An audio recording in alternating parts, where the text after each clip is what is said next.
자, 행정처분에 대해서 보도록 하겠습니다. 행정처분 시험에 두 문제 나옵니다. 단순히 암기해야 되는 부분입니다.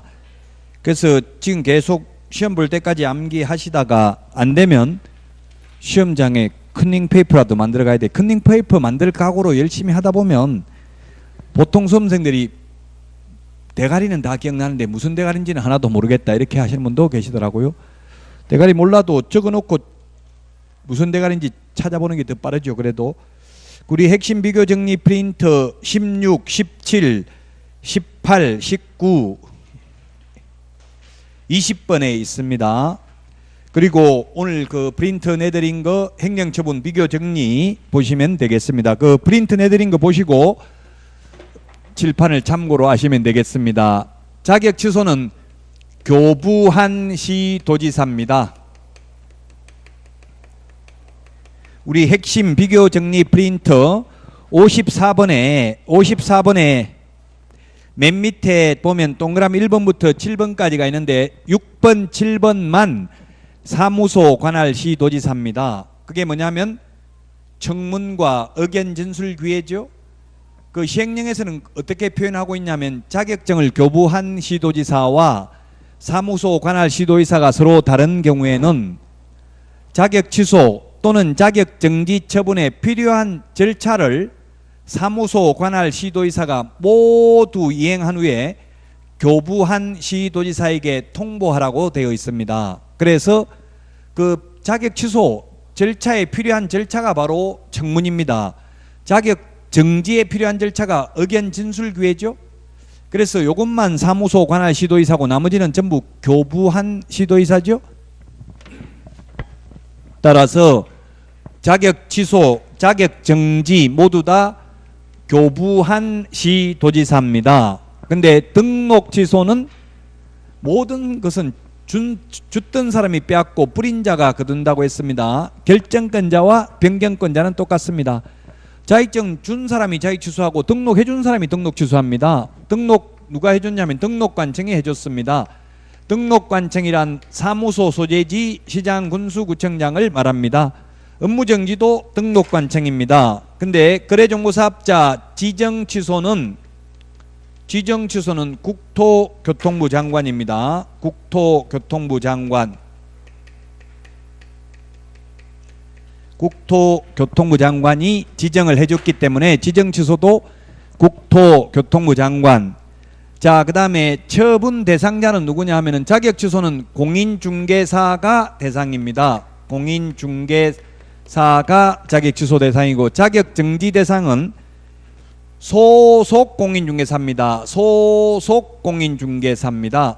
소속 공인중개사가 자격 정지 대상입니다. 그 다음에 등록 취소는 개업 공인중개사입니다. 개업 공인중개사.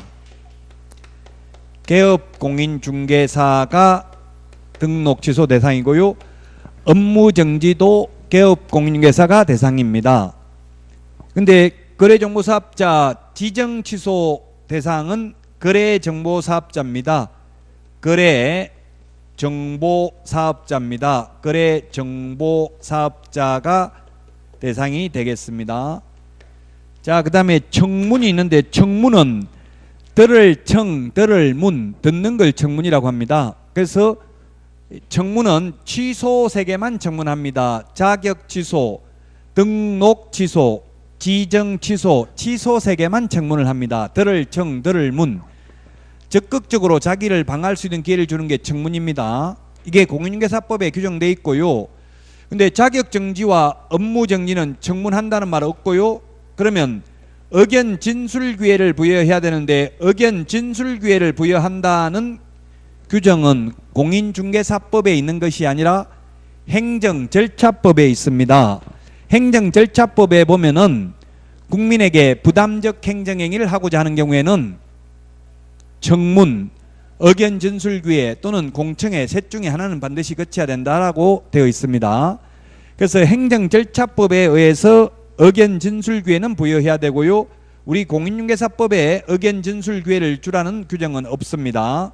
자, 그 다음에 보고하는 것은 오로지 자격 취소 하나만 5일 이내 국토교통부 장관에게 보고해야 됩니다. 5일 이내 국토교통부 장관에게 보고해야 되고 나머지는 보고 규정이 전혀 없습니다. 그 다음에 통지는 자격 취소를 한 경우에는 다른 시도지사에게 통지를 해야 됩니다. 왜냐하면 자격 취소되면 5년 동안 5년이 아니라 3년 동안 시험을 못 보는데 다른 시도에 가서 시험 볼 수도 있기 때문에 다른 시도지사에게 통지해 줍니다. 그러나 나머지는 통지 규정이 없습니다. 통지 규정이 없고요. 다만 자격정지의 경우에는 등록관청이 자격정지에 해당하는 사실을 알게 된 때에는 시도지사에게 통보해야 됩니다. 시도지사에게 등록관청이 자격정지에 해당하는 사실을 발견하게 된 경우, 적발하게 된 경우에는 시도지사한테 통보해 줘야 된다고요. 왜? 시도지사가 자격정지할 수 있도록. 다만 자격정지 처분을 한 시도지사가 다른 시도지사에게 통지하는 규정은 없고 보고하는 규정도 없다고요. 좀 어렵습니다. 이 부분이. 자, 반납은 취소 세계만 반납합니다. 취소 세계만. 자격 취소 7일 이내에 교부한 시도지사에게 반납합니다. 등록 취소도 7일 이내에 반납합니다. 자, 취소 세계라고 했는데 거래정보사업자 지정 취소의 경우 반납 규정이 없습니다. 그럼 뭐가 있느냐 하면 여기에는 없지만 매수 신청 대리인 등록이 취소되었을 때 7일 이내 반납을 해야 됩니다. 그 우리 핵심 비교 정리 프린트 51번에 보면은 51번에 32번, 33번, 34번에 있네요. 34번 밑줄 치세요. 34번에 보니까 매수 신청 대리인 등록 취소되니까 7일 이내 반납하라고 돼 있죠. 그래서 32, 33, 34번에 있습니다. 51번에 7일 이내에 반납하는 거. 취소 세계만 7일 이내에 반납한다. 그러나 거래정보사업자 지정 취소는 반납하지 않는다. 제척기간이 있는 거는 제척기간을 규정하고 있는 것은 오직 업무정지밖에 없습니다. 업무정지는 그 사유가 발생한 날로부터 3년이 경과한 때는 업무정지 처분을 할 수 없다. 이런 말이 있습니다. 우리 핵심 비교정리 프린터 46번에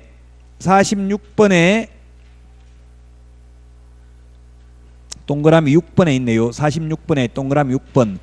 업무정지 제척기간, 즉 업무정지는 그 사유가 발생한 날로부터 3년 지나면 못합니다. 요거하고 헷갈리는 게 업무정지를 회피하기 위해서 폐업을 했다면 폐업기간이 1년을 초과하면 폐업신고 전의 위반 행위로 인한 업무정지 하지 못한다는 규정이 있죠. 그거하고 구분을 해야 됩니다. 자, 그 다음에 효과입니다. 자격 취소되면은 3년 동안 자격증도 취득할 수 없고 3년 동안 개업공개사 등의 결격 사유에도 해당되니까 보조원으로 취직도 못하죠. 두 가지입니다. 3년 동안 자격증을 취득할 수도 없고요. 3년 동안 다른 데 가서 취직도 못합니다. 자격정지는 자격정지 기간 동안 법 제10조 결격 사유에 해당됩니다. 따라서 자격정지 6월 이하의 자격정지인데 만약 6개월 자격정지 처분을 받았으면 6개월 동안은 다른 데 가서 취직도 안 되고 6개월 안에 다른 데 가서 그만두고 개업도 안 된다는 이야기입니다. 등록 취소도 3년간 개업공개사 등의 결격 사유입니다. 따라서 폐업을 하더라도 3년 안에는 다시 등록할 수 없습니다. 다른 데가 취직도 안 됩니다. 그러나 자격은 취득할 수 있습니다. 예를 들어서 중개인이 등록이 취소돼도 3년 안 지나도 자격은 취득할 수 있습니다. 취득하더라도 취직하거나 개업은 못하겠죠. 그런데 자격 취소되면 3년 동안 자격도 취득하지 못한다는 점을 주의해야 된다고요. 등록 취소되면 자격은 취득할 수 있다. 다만 취직하거나 개업은 안 된다. 3년 동안. 우리 핵심 비교정리 프린트 46번에 동그라미 5번하고 그 다음에 동그라미 2번에 있습니다. 동그라미 2번은 3년 동안 취직도 안 되고 개업도 안 된다는 뜻이고 5번은 46번에 동그라미 5번은 자격 취소되면 3년 동안 다시 자격을 취득하지도 못한다는 뜻입니다. 자, 그 다음에 업무정지 그 기간 동안 개업공개사 등의 결격 사유에 해당됩니다. 따라서 업무 정지 기간 동안은 그만두더라도 다른 데 가서 취직도 할 수 없고 다른 데 가서 개업할 수도 없습니다. 지정 취소에 대해서는 규정이 없습니다. 왜냐하면 지정 취소는 지금 현재 지정을 받은 업체는 한방 PC 버전 하나밖에 없어요. 하나밖에 없기 때문에 지정 취소를 현실적으로 하지 않기 때문에 지정 취소됐을 때 어떻게 한다는 규정도 두고 있지 않습니다. 자, 그 다음에 기속 재량 반대말인데, 재량행위라는 것은 할 수도 있고 안 할 수도 있는 거고, 기속행위는 재량행위의 반대말입니다. 무조건 해야 되는 거죠. 따라서 자격 취소는 요건에 해당되면 반드시 자격 취소하여야 합니다. 이것을 기속행위라고 합니다. 그 다음에 자격 정지는 재량행위입니다. 할 수 있습니다. 그 다음에 등록 취소는 하여야 한다가 8개가 있고요. 그 다음에 할 수 있다도 있습니다. 재량행위도 있습니다. 나머지 업무정지, 거래정보사업자 지정 취소는 모두 재량행위입니다. 할 수 있습니다. 자, 그러면 처분사유 보겠습니다. 처분사유 오늘 프린트 내드린 거 보셔도 되고, 아니면 우리 핵심 비교정리 프린트 16, 17, 18, 19번, 20번 보셔도 되겠습니다. 자, 자격 취소 사유입니다. 자격 취소 부양지역 이렇게 암기하도록 하겠습니다. 부양지역 거짓 부정한 방법으로 자격을 취득한 경우, 그 다음에 자격증 양도되어 한 경우, 그 다음에 자격정지 기간 중에 업무를 하거나 자격정지 기간 중에 이중 소속이 되는 경우입니다. 그 다음에 이 법에 의해서 징역형을 선고받은 경우입니다. 따라서 선고받고 집행이 유예돼도 자격 취소됩니다. 집행이 유예돼도 자격 취소됩니다. 그러나 선고 유예되면 자격 취소가 안 됩니다. 선고받은 경우라고 되어 있기 때문에 이 법에 의한 징역형입니다. 부양지역 이렇게 기억하도록 하겠습니다. 자, 그 다음에 자격정지 처분할 수 있는 사유인데, 자격정지 할 수 있는 사유 우리 서브노트 56페이지 메뉴에 보면은 국토교통부령으로 구체적 기준을 정하고 있습니다. 이 서브노트는 다른 선생님도 이 교재로 강의를 하기 때문에 제가 교재를 법조문 순서대로 편집을 했습니다. 그래서 표가 제 암기 방식이 아니죠. 그냥 거기 56페이지 메뉴에 보니까 1번 6개월짜리 동그라미 하면 1번, 6번, 7번 3개가 6개월이잖아요. 그래서 저는 오늘 내드린 프린트나 또는 핵심 비교 정리 프린트 19번에 보면은 나와 있는데요. 이중 거민 확인서 이렇게 6개월짜리 구체적 기준 6개월짜리 3개월짜리 무거운 것부터 순서대로 암기하도록 하겠습니다. 시험에 구체적 기준까지도 출제를 했습니다. 그러면 법에는 6월 이하라고 되어 있는데 국토교통부령에는 왜 이런 구체적 기준을 두고 있느냐 하면, 그냥 막연하게 6월 이하라고 해서 공무원들에게 재량권을 주다 보면 어떤 공무원은 누구는 6개월하고 누구는 3일 업무정지 할 수도 있잖아요. 예를 들면 극단적으로 예를 들면. 그래서 재량권의 일탈 남용을 방지하기 위해서 국토교통부령으로 구체적 기준을 두고, 국토교통부령입니다. 시험에 이거 대통령령 X로 출제를 했습니다. 국토교통부령에 구체적 기준이 있습니다. 구체적 기준을 두고 이 구체적 기준의 2분의 1 범위 내에서 늘리거나 줄일 수 있고, 아무리 늘리더라도 법에서 정하고 있는 기준금액을 초과할 수는 없다. 따라서 9개월에서부터 6개월에 3개월을 더하면 9개월, 3개월을 빼주면 3개월인데 아무리 늘리더라도 법에서 6월 이하라고 돼 있기 때문에 6개월에서 3개월 사이에서만 공무원이 재량권을 행사할 수 있다는 이야기입니다. 재량권 일탈 남용을 방지하기 위해서 이렇게 국토교통부령으로 구체적 기준을 두고 있습니다.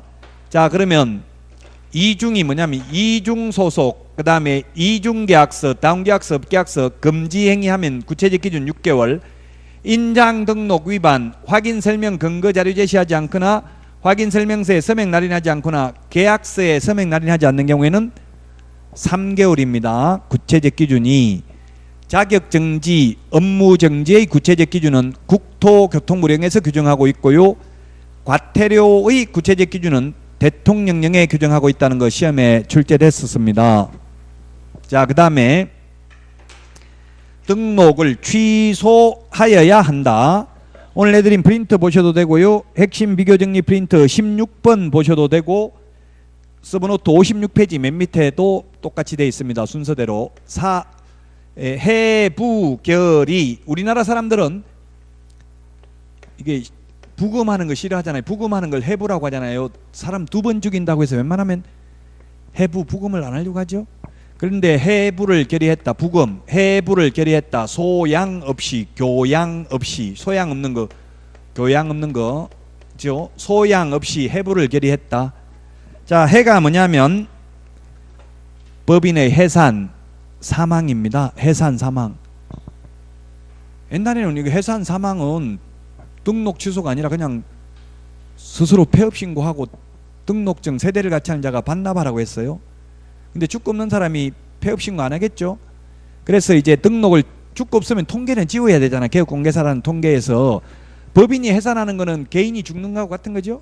해산, 부정한 방법으로 등록, 결격 사유, 법제 10조 개업공개사 등의 결격 사유에 해당되는 경우, 이중 등록, 이중 소속, 그 다음에 등록증 양도되어한 경우, 그 다음에 업무 정지 기간 중에 업무를 하거나 자격 정지 기간 중에 있는 소속 공인중개사로 하여금 업무를 하게 한 경우, 이 법 위반으로 최근 1년 이내에 2회 이상 업무정지 처분을 받고 또다시 업무정지에 해당하는 위반 행위를 한 때.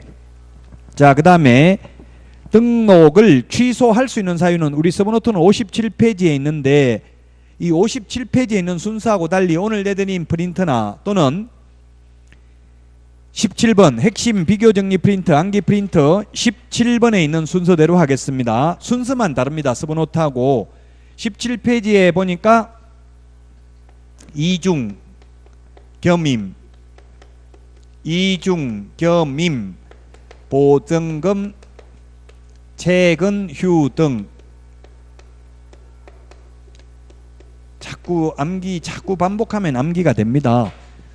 언어도 반복성, 역사성이 있죠. 이 언어가 우리 말하는 게 이게 무슨 규칙이 있는 게 아니에요. 그냥 계속 하다 보니까 이 말이 되는 것처럼 이것도 계속 암기하다 보면 말이 되는 거예요. 자, 이중 등록, 이중 소속은 절대적 취소인데, 이중 사무소, 이중 계약서는 임의적 취소. 임의적 취소, 상대적 취소, 등록 취소할 수 있다. 다 같은 말이죠.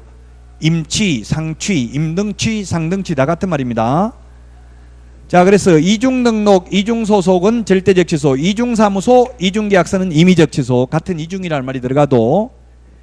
그 다음에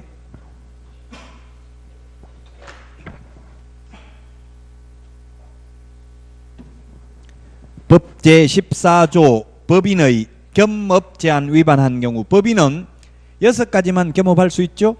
이 6가지 업무 외의 업무를 한 경우에 등록을 취소할 수 있고요. 그 다음에 임시중개시설물, 소위 떴다방, 이동용이한 파라솔, 천막 등 임시시설물을 설치한 경우, 그 다음에 손해배상을 보장하기 위한 보정설정을 안 하면 등록을 취소할 수 있었고, 보정설정은 해놓고 보장금액 등을 설명하지 않거나 보증관계 증서를 교부하지 않는 경우에는 100만원 이하의 과태료였죠. 그 다음에 정보를 7일 이내에 전속중개계약 체결하고 7일 이내에 정보 공개하지 않거나 비공개 요청한 정보를 공개한 경우 2개는 등록을 취소할 수 있고, 그 외에 전속중개계약 위반은 모두 업무정지입니다. 7일 이내에 정보 공개하지 않거나 비공개 요청한 정보 공개한 경우만 등록을 취소할 수 있다. 그 다음에 금지 행위를 위반한 경우 등록을 취소할 수 있다. 최근 1년 이내에 3회 이상 업무정지 또는 과태료 처분을 받고 또다시 업무정지 또는 과태료에 해당하는 위반 행위를 한 때, 단 2+1 절대적 취소의 사유에 해당되는 경우는 제외한다. 그 다음에 최근 2년 이내에 독점규제 및 공정거래법 위반으로 2번 이상 시정조치나 과징금을 받은 경우입니다. 최근 2년 이내에 2+2죠. 2+2. 최근 2년 이내에 2번 이상 시정조치나 과징금을 받은 경우입니다. 독점규제 및 공정거래법 위반으로. 자, 그 다음에 6월 초과 무단휴업. 6월 초과 무단휴업은 임의적 등록 취소고요. 3월 초과 무단휴업, 폐업신고, 재개신고, 변경신고 위반은 100만 원 이하의 과태료죠. 자, 그 다음에 등록기준 미달. 등록기준 미달도 등록을 취소할 수 있습니다. 등록기준 미달. 자, 그 다음에 업무정지 사유입니다. 업무정지 사유. 우리 서브노트 59페이지에 보니까 구체적 기준이 오른쪽에 6개월인 걸 동그라미 해보면 1번 6개월이고요. 구체적 기준. 그 다음에 4번이 6개월이고요. 그 다음에 11번, 12번, 13번 해서 5개가 6개월 동그라미 해놓으시고요. 15번 1개월 세모 삼각형 해놓으시고요. 나머지 9개는 모두 3개월입니다. 구체적 기준이. 따라서 우리 핵심 비교정리 프린트는 20번 오늘 내드린 프린트도 보시면 되겠고요. 20번에 보면 순서가 우리 서브노트하고는 달리 구체적 기준이 6개월짜리부터 먼저 해놨습니다. 6개월짜리 5개부터 결정 01임, 결정 01임, 결정 01임. 이게 6개월입니다. 구체적 기준이. 그 다음에 확인, 계약, 확인 설명과 관련되는 것, 계약서와 관련되는 것, 그 다음에 거인전, 업명기 3개월이고요. 기타 등등이 1개월입니다. 무거운 순서대로 서브노트하고는 달리 순서를 바꿨습니다. 자, 그러면 결이 뭐냐면 결격 사유에 해당되는 직원, 즉 고용인이 있으면 2개월 이내 그 사유를 해소하지 않는 경우 업무정지입니다. 그 다음에 정보를 거짓으로 공개한 개업공인중개사입니다. 정보를 거짓으로 공개한 거래정보사업자는 지정을 취소할 수 있죠. 개업공개사는 6월 이하의 업무정지고요. 공이 뭐냐면 독점규제 및 공정거래법 위반으로 시정조치나 과징금을 한 번이라도 받은 경우, 그 다음에 최근 1년 이내에 2회 이상 업무정지 또는 과태료 처분을 받고 또다시 과태료에 해당하는 위반 행위를 한 때, 그 다음에 임의적 등록 취소 사유에 해당될 때는 취소 안 하면 업무정지 처분을 할 수 있습니다. 그 다음에 확인설명서 쌍방교부하고 3년 보존하지 않거나, 확인설명서에 서명 날인하지 않거나, 계약서 쌍방교부하고 5년 보존하지 않거나 계약서에 서명 날인하지 않는 경우, 그 다음에 거래 사실을 거래정보사업자에게 통보해서 정보망에서 삭제하지 않는 경우, 인장 등록 위반한 경우, 그 다음에 전속중개계약서 사용하지 않거나 3년 보존하지 않는 것 등등. 전속중개계약 위반했을 때는 7일 이내 정보 공개하지 않거나 비공개 요청한 정보 공개한 경우만 임의적 취소고, 나머지는 모두 업무정지 사유에 해당된다 했죠. 그 다음에 업무 지역 범위를 위반한 중개인입니다. 중개인은 시도 관할구역 안에 있는 중개사물에 한하여 중개행위를 할 수 있죠. 원칙, 그 업무지역 범위를 위반하면 업무정지, 구체적 기준 3개월. 감독상 명령을 위반한 협회나 거래정보사업자는 500만 원 이하의 과태료라고 했습니다. 그런데 개업공인중개사가 감독상 명령을 위반하면 6월 이하의 업무정지, 구체적 기준은 3개월. 기타 등등입니다. 기타 등등을 우리 법에서는, 국토교통부령에서는 그 밖에 이 법 또는 이 법에 의한 명령을 위반한 경우 구체적 기준 1개월입니다. 이 구체적 기준 범위 2분의 1 범위 내에서 위반 행위의 동기, 결과, 횟수를 참작하여 늘리거나 줄일 수 있다. 즉 가중하거나 감경할 수 있다. 앞에 자격정지에서도 말씀드렸습니다. 그래서 만약 구체적 기준 6개월이면 2분의 1을 더하거나 2분의 1을 빼줄 수 있다. 더하면 9개월, 빼주면 3개월. 그러면 공무원이 9개월에서 3개월 사이에 재량권을 행사할 수 있는 게 원칙인데, 다만 법에 6월 이하라고 되어 있기 때문에 아무리 가중하더라도, 즉 늘리더라도 법에서 정하고 있는 6월을 초과할 수는 없다. 따라서 6월에서 3개월 사이에서만 공무원이 재량권을 행사할 수 있다는 이야기입니다. 결정, 공일임, 확인, 계약, 거인전, 엄명기 암기됩니다. 15개. 시험 2문제 나옵니다. 이 표에서. 그 다음에 지정, 취소할 수 있는 사유입니다. 지정, 취소할 수 있는 사유는 앞에서도 했습니다. 우리 그 핵심 비교 정리 프린트 8번에 나와 있네요. 8번. 8번에 보니까 부운정 1해. 부운정 1해입니다. 1해. 1. 아라비아 숫자 1이죠. 거지 부정한 방법으로 지정받은 경우 운영규정을 위반해서 정보망을 설치 운영하면 지정도 취소할 수 있고 500만 원 이하의 과태료도 부과합니다. 정은 정보를 거짓 공개하면 지정 취소할 수도 있고 1년 이하의 지정이나 1000만 원 이하의 벌금에도 처합니다. 1년 이내에 정보망을 설치 운영하지 않는 경우 1년인데 시험에 6개월, 2년 X로 출제됐습니다. 지정받은 날부터 1년 이내에 정보망을 설치 운영하지 않는 경우, 그 다음에 사망, 해산 등으로 정보망 설치 운영이 불가능한 경우에 지정을 취소할 수 있습니다.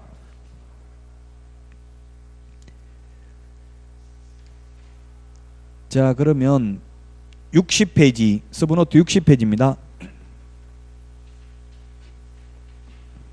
3번 행정 제재 처분 효과의 승계 등입니다. 이게 좀 어려워요.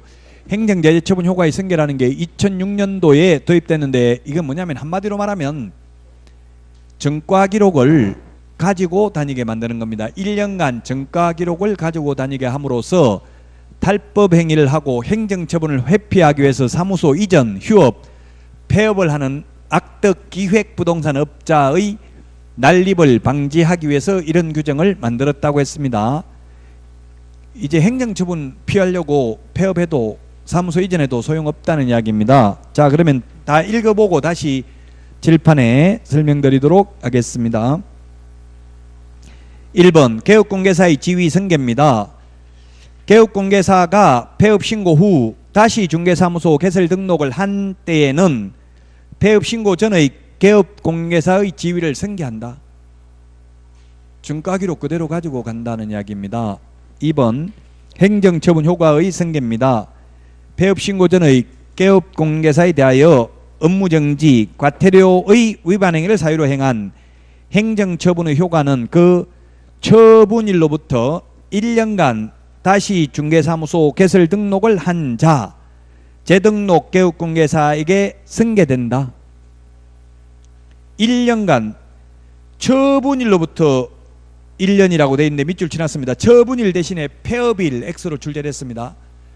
폐업일이 아니라 처분일로부터 1년간 재등록한 개업공개사에게 승계됩니다. 61페이지 위반행위의 승계인데 1번 재등록 개업공개사에 대하여 폐업신고 전의 등록 취소 및 업무정지 위반행위에 대한 행정처분을 할 수 있다. 처분을 함에 있어서는 폐업기간과 폐업사유 등을 고려하여야 한다. 다만 다음 어느 하나에 해당하는 경우에는 제외한다. 기억, 폐업신고한 날부터 다시 중개사무소 개설 등록을 한 날까지의 기간, 즉 폐업기간이 3년을 초과한 경우 3년을 초과한 경우에는 승계되지 않습니다. 자, 그 다음에 니은 폐업신고 전의 업무정지 사유는 1년이 초과되면 승계되지 않습니다. 2번 행정처분 효과의 승계 등 규정에 의하여 행정처분을 함에 있어서는 폐업기간과 폐업사유 등을 고려하여야 합니다. 3번 개업공개사인 법인의 대표자에 관하여 행정제재처분 효과의 승계 등 규정을 준용한다. 이 경우 개업공개사는 법인의 대표자로 본다. 옛날에는 법인이 등록 취소돼도 그냥 개인 이름으로 다시 개업할 수 있었습니다. 법인 해산해버리고. 그러나 지금은 그 규정이 그 승계되는 게 대표자에게 승계되기 때문에 대표자는 이제 등록 취소되면 법인 등록 취소돼도 3년간 개인 이름으로도 등록할 수 없을 것입니다. 자, 그럼 지금까지 읽어본 내용을 다시 한번 정리를 해보겠습니다. 조금 어려워요. 이 부분은 모든 부분들이 이게 뭐 해마다 출제되는 파트는 아닙니다. 근데 과거의 시험에 물론 출제는 됐습니다. 만약에 절대적 취소 사유에 해당됐습니다.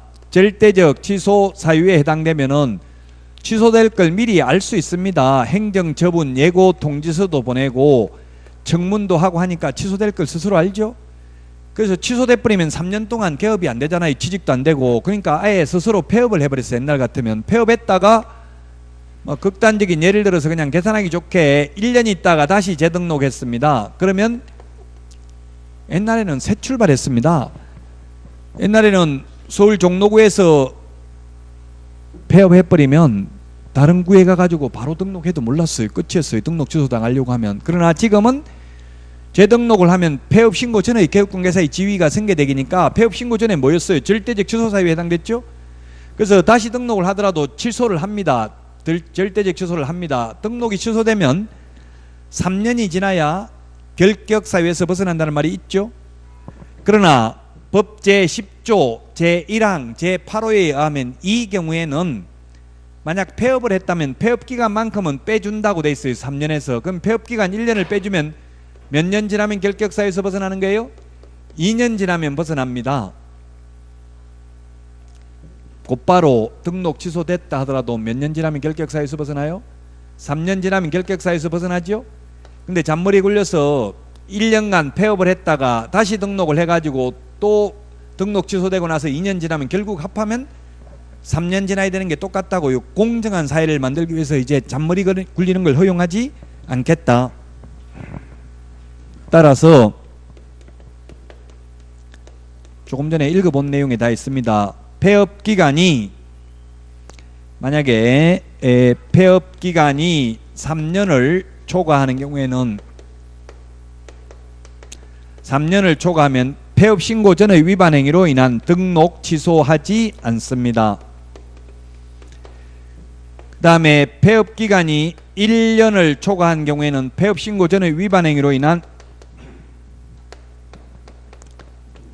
업무정지 처분을 하지 않습니다.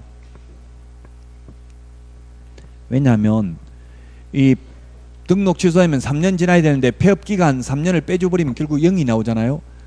이미 죗값을 치른 걸로 본 거예요. 바로 등록 취소됐다 하더라도 등록 취소되고 3년 지나면 결격사유에서 벗어나죠.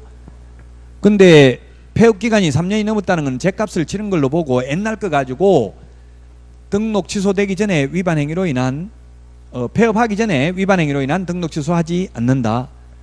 근데 업무정지는 길어야 6개월인데 6개월 업무정지 안 당하려고 1년 넘게 폐업했다면 폐업신고 전에 위반 행위로 인한 업무정지 하지 않는다는 이야기입니다.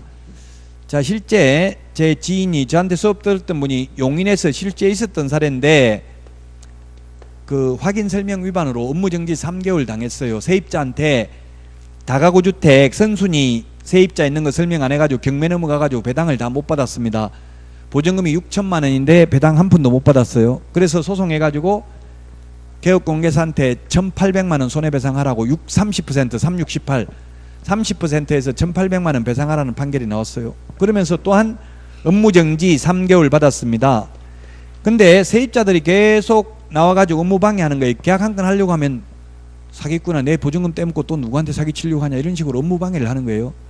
물론 업무방해죄로 고소할 수도 있지만 손해 입힌 게 있으니까 고소하기도 그러니까 그냥 폐업을 해버렸습니다. 자꾸 업무방해를 하니까 폐업을 했다가 업무정지기간 이제 폐업을 해버리니까 안 올 거 아니에요 손님이. 그래서 3개월 지나서 다시 업무정지기간이 끝나고 나면 재등록이 돼요 안 돼요? 되죠. 업무정지기간 중에는 결격사유니까 등록이 안 되죠. 다시 등록을 하자마자 바로 업무할 수 있어요 없어요? 없습니다. 업무하려고 하니까 폐업신고 전에 개업공개사의 지위를 승계하니까 폐업신고 전에 업무정지 3개월 했으니까 다시 등록해도 지금부터 업무 3개월 못합니다 이렇게 나온 거예요. 그래서 어떻게 해야 돼요? 폐업을 하려면 1년 넘게 폐업을 하든지 아니면 폐업 안 한 상태에서 업무정지 기간이 경과돼야 돼요. 폐업해버리면 만약 1년 안 지나서 다시 등록해버리면 폐업신고 전에 개업공개사의 지위가 승계되니까 지금부터 3개월간 업무 못합니다 이렇게 나온 거예요. 좀 이 부분이 어렵기는 한데 해마다 시험에 출제되는 것은 아닙니다. 두 문제, 지금까지 드린 말씀이 두 문제 시험에 출제가 됩니다. 두 문제.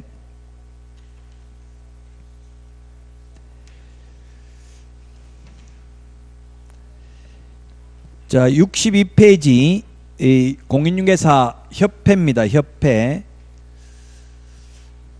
협회는 별로 안 중요합니다. 시험에 한 문제 정도 출제됩니다. 그 맨 위에 출제된 걸 보니까 25회 때 나오고 29회 때 나왔죠. 내용이 엄청나게 많아요. 이런 많은 내용에서 시험에 이 정도 나왔으면 별로 안 중요한 거죠, 상대적으로. 그래서 공인중개사법에서 가장 안 중요한 게 공인중개사 제도와 협회가 내용이 많은 거에 비하면 출제가 한 문제 정도밖에 안 되니까 별로 안 중요한 편이에요. 지금 행정처분 이거는 두 문제 나온다고 했잖아요. 두 문제 반드시. 근데 협회는 한 문제 나올 때도 있고 안 나올 때도 있습니다. 자, 협회의 설립 목적입니다. 62페이지 메뉴에 보니까 개업 공인중개사인 공인중개사는 협회 설립할 수 있다. 제가 밑줄 지났습니다. 그래서 자격증만 땄다고 무조건 협회 설립할 수 있는 게 아니라 개업을 한 공인중개사입니다. 개업 공개사인 공인중개사입니다. 개업 안 한 공인중개사는 협회 설립할 수 없죠. 협회 가입도 개업 공인중개사만 가능해요. 자격증만 땄다고 협회 가입할 수 있는 거 아닙니다. 제가 협회 그냥 폐업해버리니까 자동 폐업하고 협회 홈페이지에 로그인 하니까 안 되더라고요. 이미 회원이 아닌 거예요. 지금 폐업해버렸기 때문에. 그 폐업하면은 다음 달 10일까지 협회에 통보하잖아요. 폐업 신고 사실을. 그래서 협회에서 다 알고 아예 자동으로 그 탈퇴시켜버리는지 로그인이 안 되더라고요. 그 옛날 아이디 가지고 하니까. 그래서 결론은 자격증만 땄다고 협회 설립하거나 가입할 수 있는 게 아니고 개업을 한 공인중개사만, 개업공개사인 공인중개사만 협회 설립할 수도 있고 안 할 수도 있다. 그래서 협회가 중요하지 않다고요. 왜냐하면 이미 설립단체로 바뀌었기 때문에 그렇습니다. 1999년 7월 1일부터 바뀌었는데요. 그전에는 의무가입주의, 협회 무조건 등록하면 협회 회원이 된다 이렇게 돼 있었습니다. 옛날에는. 그래서 옛날에는 의무가입일 때는 1999년 7월 1일 되기 전에 개업한 사람들은 회비를 100만 원 냈어요. 무조건 가입해야 되니까. 지금은 해도 되고 안 해도 되니까 회비가 50만 원이에요. 옛날에 제가 한 15년 전에 옛날에 할 때는 협회 회비를 안 받았었어요. 자율화가 되고 나서. 그러다 지금은 50만 원 받더라고요. 여러분들은 새로 가입하려면. 저같이 이미 가입되어 있는 사람은 회비 따로 안 받더라고요. 시험에는 안 나옵니다. 50만 원이라는 거. 50만 원이고 한 달에 6천 원씩 월 회비 내야 돼요. 현실적으로는. 그 시험에 나오지는 않고요. 어쨌든 단순 공인중개사가 아니라 개업 공인중개사인 공인중개사만, 개업을 한 사람만 협회 가입할 수도 있고 안 할 수도 있고, 회원 가입할 수도 있고 안 할 수도 있다. 2번 협회의 성격입니다. 협회는 법인으로 합니다. 자연인이 아니고 법인입니다. 2번 개업 공개사를 사원으로 하는 비영리 사단법인입니다. 영리 재단법인이 아니고 비영리 사단법인입니다. 비영리 법인은 주주배당을 하지 않고 영리 법인은 주주배당을 한다는 점에 차이가 있습니다. 사람이 모인 단체가 사단법인, 재산이 모인 단체가 재단법인이죠. 그래서 비영리 사단법인이므로 민법 중 사단법인에 관한 규정을 준용한다 이 말은 적용한다 이 말입니다. 근데 왜 이런 준용 규정을 두는 이유는 법 조문수를 줄이기 위한 방편입니다. 준용 규정이 없으면 민법 중 사단법인에 관한 규정을 또 공인중개사법에 한 번 더 열거해야 되겠죠. 그 법 조문수를 법 조문수를 줄이기 위해서 이렇게 준용 규정을 두고 있습니다. 그대로 준해서 적용한다 이 말이잖아요. 적용한다는 말하고 같은 말입니다. 준용이. 그 다음에 2번 공법인이 아니고 사법인입니다. 사법인. 국가 지자체가 공법인입니다. 그 다음에 법인 설립 입법주의는 인가주의고 임의설립주의입니다. 인가라는 말은 오직 여기밖에 사용하지 않습니다. 인가라는 말은 공인중개사법에 인가라는 말은 협회 설립 인가밖에 없습니다. 인가를 안 받으면 효력이 없죠. 인가는 효력 요건입니다. 임의설립주의입니다. 강제설립주의가 아니고요. 그래서 시험에 이런 게 출제됐습니다. 협회 설립 인가받으면 협회는 성립한다. X입니다. 인가받음으로써 성립하는 게 아니라 인가받아서 설립 등기함으로써 성립합니다. 자연인은 숨을 쉬는 사람이잖아요. 숨을 쉬는 자연인이라고 하니까 그 뭐 MBN에 나오는 거 산속에 사는 사람이 자연인 아닙니까 이러던데, 산속에 사는 사람이 자연인이 아니고 그거는 텔레비 프로그램에서는 산속에 사는 사람이 자연인이지만 민법은 그냥 숨을 쉬는 사람은 다 자연인이에요. 법인은 숨을 쉬는 사람이 아니고 법적으로 사람을 법인이라고 합니다. 회사죠, 회사. 그래서 인가받음으로써 성립하는 게 아니라 법인은 공시방법을 갖춰야 되므로 설립 등기함으로써 성립합니다. 시험에 그런 게 출제됐고요. 2번 협회 설립 절차입니다. 거기에 보니까 표를 보면 회원 300인 이상 발기인이 되어 정관을 작성한 후 회원 300명 이상입니다.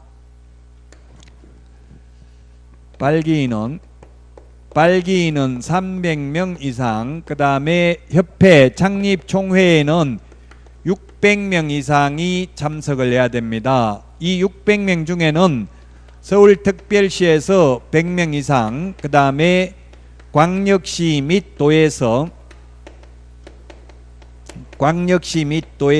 20명 이상이 참석해야 됩니다. 시험에 다음 가로 안에 들어가야 될 숫자로 바르게 연결된 것은 이렇게 출제됐습니다.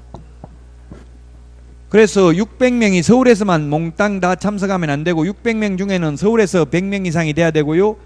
광역시 및 또는 우리나라에 15개죠. 16개 시도 중에서 서울 빠져나갔으니까 물론 세종특별자치시는 여기 제외됩니다. 세종특별자치시까지 하면 17개 광역자치단체가 있죠. 그 중에서 광역시 및 또는 15개입니다. 그래서 서울에서 100명, 광역시 및 도에서 20명 하면 총 400명은 와야 될 곳이 정해져 있고요. 나머지 200명은 어디에서 참석하든 상관이 없다는 뜻입니다. 그 다음 페이지 맨 위에 거래정보사업자 지정받으려면 전국적으로 500명 이상 2개 이상의 시도에서 각각 30명 이상 이용가입 신청을 해야 된다. 이 30명하고 20명하고 숫자 비교하라는 이야기죠. 이 30명 어떻게 함께하라고 했어요? 5 빼기 2는 3이다. 전국적으로 500명 이상 2개 이상의 시도에서 각각 30명 이상 돼야 되죠. 거래정보사업자 지정받으려면. 숫자 시험에 출제됐습니다.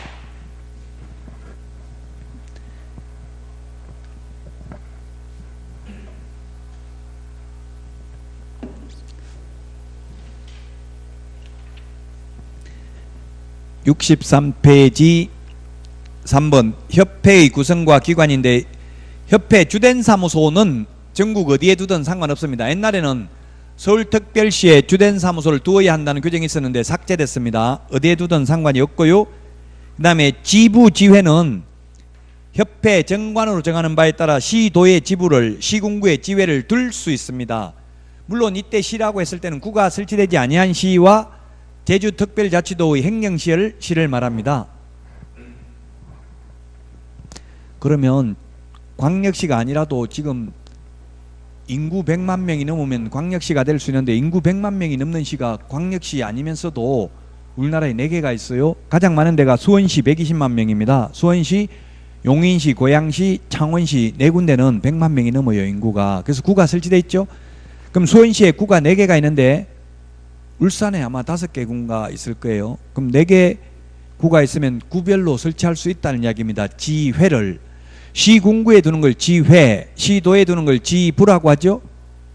그래서 지부, 지회에 시도의 지부를, 시군구의 지회를 둘 수 있습니다. 물론 시도의 지부를 2개 두도 상관없습니다. 지금 서울특별시와 경기도에는 지부를 4개씩 두고 있습니다. 예, 그래서 지부, 지회는 둘 수 있다. 자, 여기까지 하고요. 다음 주에 4번 협회의 업무부터, 63페이지 4번 협회의 업무부터 다음 시간에 하고, 쉬었다가 오늘 내드린 문제 풀어보도록 하겠습니다.